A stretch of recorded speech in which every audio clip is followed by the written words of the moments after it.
Hello, I'm Rachel Deere, host of today's program, COVID-19, Keeping Up with a Moving Target.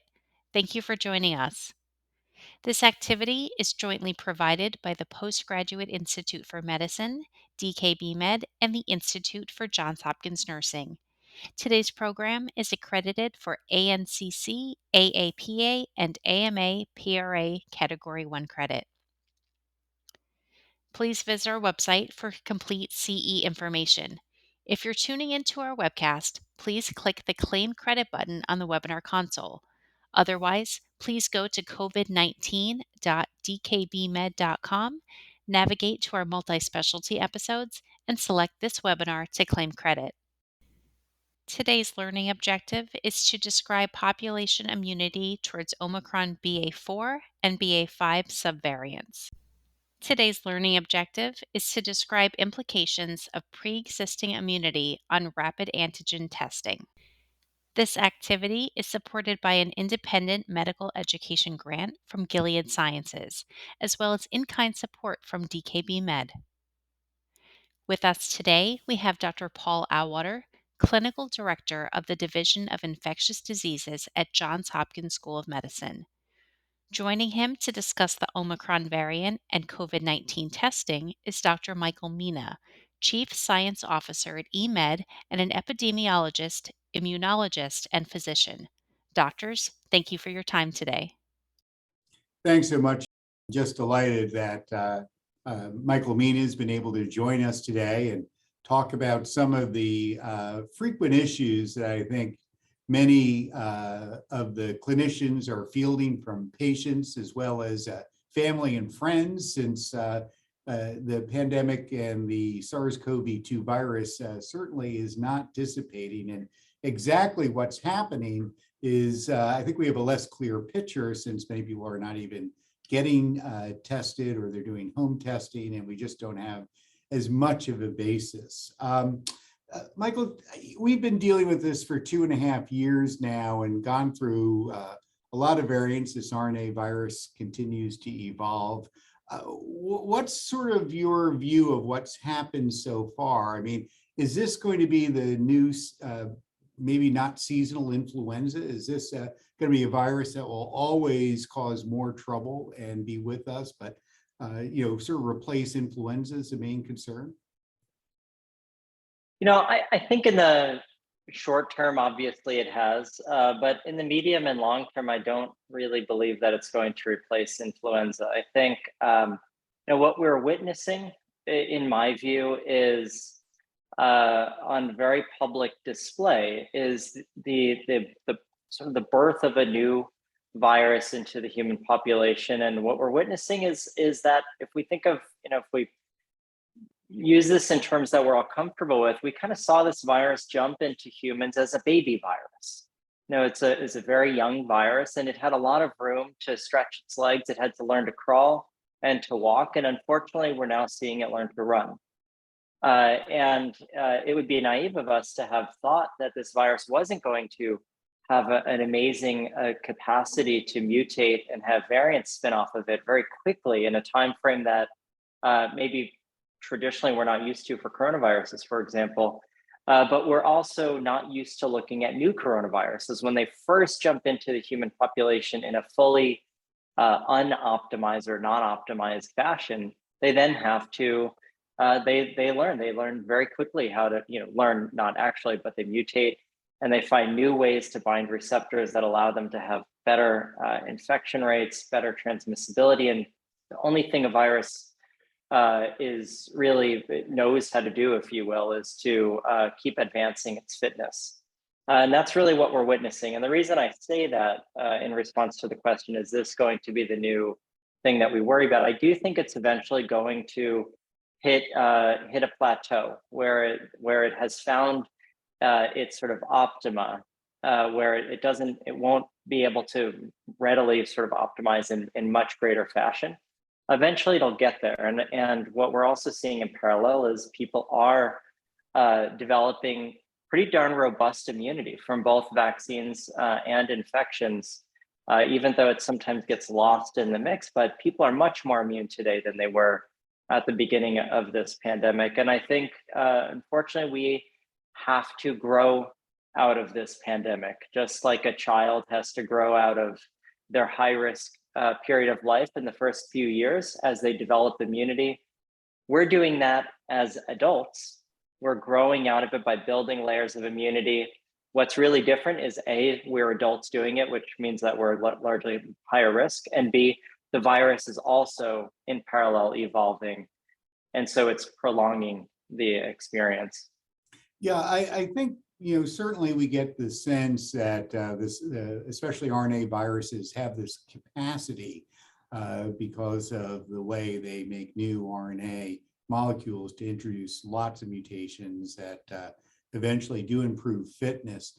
But at the same time, the picture at the moment seems to be the latest Omicron sublineages that are being monitored, and the concern are BA.5 predominantly, also to a degree BA.4, all of which have evolved from BA.2 and from the earlier Omicron variant.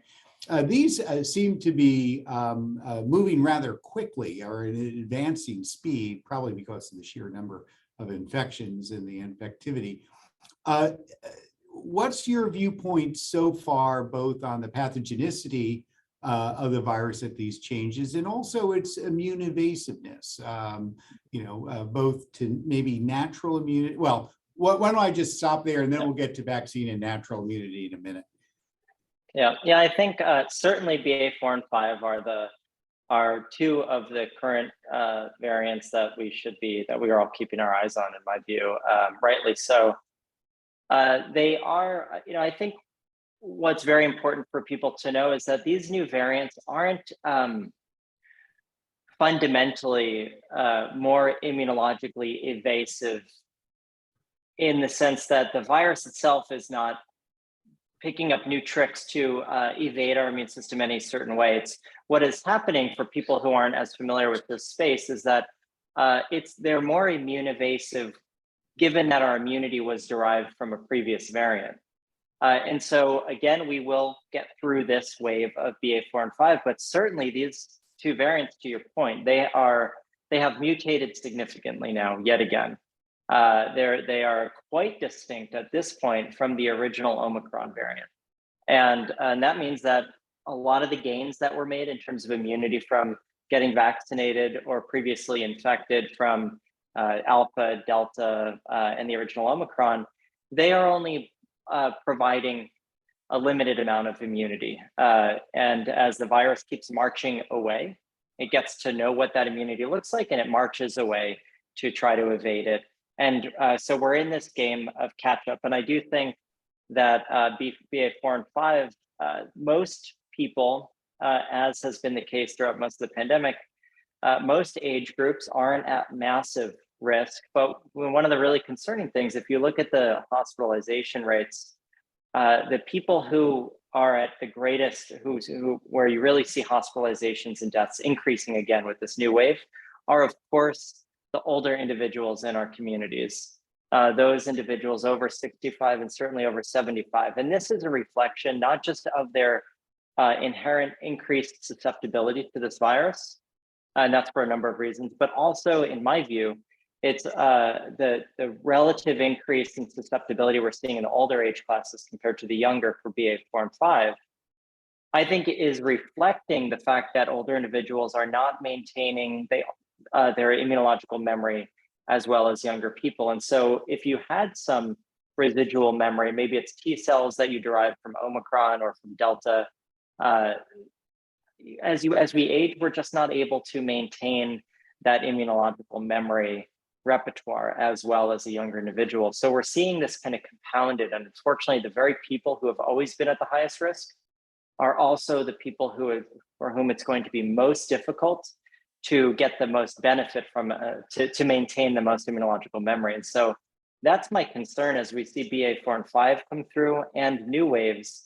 I'm very concerned that the older individuals in our population just are going to have a very hard time sort of outgrowing this pandemic. They will continue being susceptible because the architecture of our bone marrow, for example, to store down plasma cells once we hit 70 years old really starts to fall apart.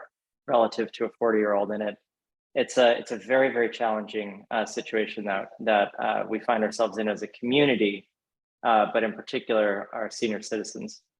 Yeah, so earlier this spring, I shared the same point. I have parents in my mid 80s, and they've been like, I don't need a second booster. And I'm saying, well, really, now is the time before we really get in the throes of this to consider that booster, especially, the data that suggests after 9 months after your last immunization, you're going to lose some of that protection against severe illness and hospitalization. But on the other hand, you may have seen publications from South Africa, which had a 4 and 5 earlier this spring, a significant wave there. And, some of the, from a preprint, some of the transmissibility numbers suggested are not approaching measles with this. So highly infectious. But on the other hand, other reports have not really seen the rise in hospitalizations. And I was just wondering if you have any insights. Obviously, South Africa is a much younger country, but they have older people too.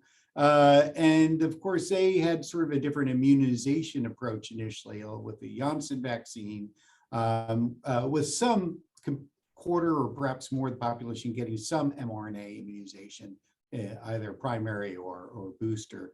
How far can we extrapolate from the South African experience? Are we just going to see a rise in numbers just because of the sheer number of infections, what's your sense of what we're just seeing, probably just at the sort of cusp of what 4 and 5 might do? Yeah, I think what we are seeing across the globe is a very, very complex relationship between what has recently happened in that location right before, or in this case, BA4 and 5 come through. So in the United States now, it's been 6 months or so since we were really at the peak of our Omicron surge, and I am concerned that the longer we go, I don't want people to take this the wrong way and think that I'm advocating for us to have outbreaks sooner, but it's now been around 6 months since we had Omicron. And BA4 and 5 is now coming on the heels of when we know that a lot of people's immunity is starting to wane. And I think we should expect that as we move into the late summer and fall, we will see significant increases in hospitalizations. And that's going to be a reflection of a number of different things. What are our immunological histories, both from when were people largely last boosted? When did a major outbreak come through and infect 70% of the people in the community, which likely Omicron did? And how long has it been at the time when a new variant like BA4 and 5, which as you mentioned is exceedingly transmissible, it seems, by all accounts, it is spreading very, very quickly. In the United States now, it's probably much more prevalent. We actually know that it's much more prevalent than the reported case numbers are suggesting, which on the one hand is good in that if we know there's many more cases that aren't being reported, then the actual hospitalization rates are lower than those being calculated. But it also doesn't really bode well for us, I think, as we move into the next few months, that this is happening just 6 months after we went through one major wave, that we're already seeing another major wave roll through, and it's associated with what we see are significant hospitalizations at the moment for the older individuals in particular. So I do think while we can look at places like South Africa and say, what's happening there versus what's happening here, it's not just the demographics, but it's really the temporal dynamics of what waves are coming through when before a new variant emerges. That's really going to impact the trajectory of that new variant in that particular community. Yeah, I think you make some really excellent points that you have to understand much more than just a simple binary or components and so on. So one of the more interesting things recently has been both the data and the decision, both of the advisory committee and the Food and Drug Administration about the upcoming booster reformulation. And I don't know if you sat through the advisory meeting, the VRBPAC, or watched some of the video, but there was a lot of data presented there, including modelers, for what it's worth, forecasting that a novel variant will come about this fall, and because of waning immunity and the change, they're estimating anywhere from 90,000 to 200 plus thousand deaths, which sounds pretty substantial. So, that all prompted the decision to ask for the mRNA vaccine to be bivalent, but the Omicron component being 4 and 5 based. There were 2 negative votes there with the idea that they're not going to be around. And the WHO decided to go with BA1 because perhaps that it's a bit more immunologically distinct than the 4 and 5 sublineages. Of course, you cannot possibly fault any decision here, I think. Just because, just like with influenza, you're doing the best you can here. So I think everyone liked the Omicron bivalent nature. The question is what to choose. So a choice has been made. And it means that a lot of the pre-positioned BA1 vaccine that's already been produced by some of the companies won't be used here in the United States. And we might only see the booster in November. So that fits in nicely with, as a segue, I think, to your idea about the dynamics, immunity, and the positioning of this. And just some thoughts about those decisions. I mean, there's, as I said, lots of wisdom, but little ability to navigate precisely. And also, what should people do? I mean, should we really just stick with the booster we have and immunize now before this wave really becomes prominent? Or do you wait for the reformulated booster? A lot of people don't like getting jabbed. So thoughts on this? Yeah, my basic thought on this is I continue to be a little bit surprised about the direction that the discussion has taken, that we're even talking about monovalent versus bivalent in the context of an mRNA vaccine that's actually quite malleable to highly multivalent vaccines. There are a few things that I think we're being we're limiting our scope too much. We continue to vaccinate, for example, primarily against the spike protein. This is generally because the spike is how the virus is binding to our cells, as we know at this point. And it's to develop neutralizing antibodies, ideally, that are going to limit the ability of that spike virus to bind to our cells. But we also know that by really focusing there, this is the very first thing that this virus wants to change. We've seen it with every variant to come out. We saw it in an amazing fashion when Omicron first emerged. Really astounded the world, I would say, in terms of how plastic this virus still was to develop a whole new series of mutations in its spike protein. And I think if I were, if I were really leading those discussions, or had a different job description, I would really be pushing us to say, should we be focused on just bivalent?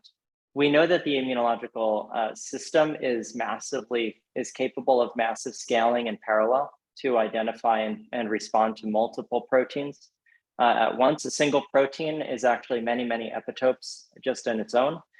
So talking about single valent, bivalent, or multivalent, I think we should really be thinking a little bit more broad about, well, do we have to make that decision? What if we do put BA1 and BA4 and 5 spike proteins? And what if we also put proteins, if we can figure out how to stabilize them, after they are translated from the mRNA, an envelope or a nucleocapsid protein, something else for T cells to bind to? A T cell, as an example, really doesn't care what protein it is that it's looking at.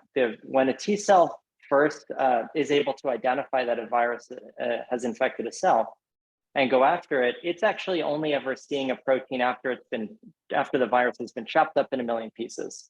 We have actual mechanisms within the cells to do that, and they get presented. So we should really, I think, also be saying, what are some of the more conserved proteins that we don't expect to mutate so rapidly, that we could also throw into this vaccine so that we can have T cells that are going to continue responding, even if the spike protein were to completely alter. And so that's been a bit of a frustration of mine, has been that this conversation seems to be locked in with a more traditional approach to making vaccines, but the whole promise of mRNA vaccines has always been the ability to scale the valency and other things like that. Yeah, those are great points, and certainly the utility of this whole vaccine mechanism is amazing.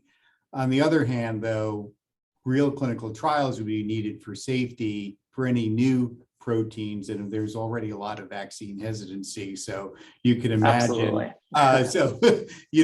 And certainly I agree with you, but on a timely basis, none of those were going to be approved under an EUA. 100%. I completely agree with that. It's. I think but these are the things that I think in parallel we should be starting right now. And I believe that a company like Moderna at this point, or Pfizer, they do have the scale and manufacturing capacity to be producing versions. But I guess to get back to your core question, I agree. I don't think that there is a right or wrong answer here. Do you put BA1 or do you put BA4 or 5? Prior to Omicron, and many people were saying it should be Delta, but then all of a sudden Omicron comes out. And so it's very, very difficult. And you kind of got to roll with the punches here and take your best guess, but ultimately evolution is going to dictate, whether you're right or wrong. All right, so we're getting to the close. Really, a lot of wonderful comments and information. But to just circle back to the last part, advice on booster now, booster wait. Can we boost now and 4 to 5 months later get the bivalent? Of course, we don't know what the FDA will decide in terms of timing. If it were me and I was an at-risk individual, I think that, or even if I'm not at risk, frankly, I would probably not wait at this point. I think that we are currently in a pretty significant surge, and we're probably going to see a repeat of what we've seen last year in terms of when and geographically sort of where the waves are really happening the most. If somebody has been infected, in the last couple of months, then I think that those individuals should probably feel better about waiting. But if your last exposure, your last vaccine was 6, 8, 9, 10 months ago, I would probably argue that now is the time to start thinking about getting another vaccine. We know that each vaccine dose, yes, they are waning after time, but we also know that that relatively speaking, they are really providing quite a bit of relative added protection for individuals that do last, a number of months at minimum. And so I think now is a good time to start planning probably to get a booster. Well, yeah, thank you so much. I want to thank Dr. Michael Mina for the tremendous amount of valuable information and your insights. And also, please join us for the next segment where we'll focus a bit more on testing in this current Omicron environment. Thanks so much for listening. Thank you for that information. If you're tuning into our webcast, please click the Claim Credit button in the webinar console to attest for credit. Otherwise, please visit us at covid19.dkbmed.com. Again, thank you for joining us, and thank you for your dedication to your patients with COVID-19.